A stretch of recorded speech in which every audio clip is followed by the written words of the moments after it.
अस्सलामुअलैकुम दोस्तों, आज मैं आपके लिए बहुत ही अच्छी चीज़ लेकर आया हूँ।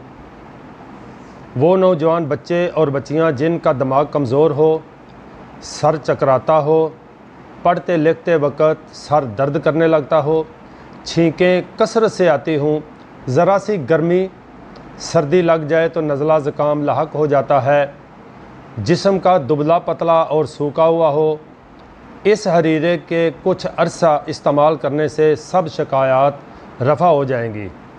दोस्तों, वीडियो का आगाज़ करने से पहले मेरी रिक्वेस्ट है कि आप हमारे चैनल को सब्सक्राइब कर लें और बेल बटन को दबा दें।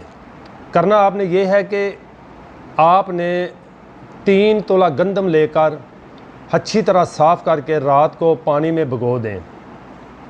सुबह सरदाई की तरह उसको घोट के पानी मिलाकर कपड़ छान कर लें। कपड़े से छान कर वो पानी एक बर्तन में डाल दें और उसमें 1 पाव दूध और 1 तोला देसी घी मिलाकर पकाएं। जब गाढ़ा हो जाए तो 1 माशा ज़ीरा सफ़ेद उसमें मिलाकर और हस्बे ज़रूरत मीठा मिलाकर नीचे उतार लें।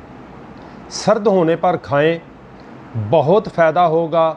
बहुत अच्छा हरीरा है। अगर वीडियो अच्छी लगे तो चैनल को सब्सक्राइब करें, कमेंट करें, दोस्तों को शेयर करें। फिर मिलेंगे नई वीडियो के साथ। अस्सलामु अलैकुम।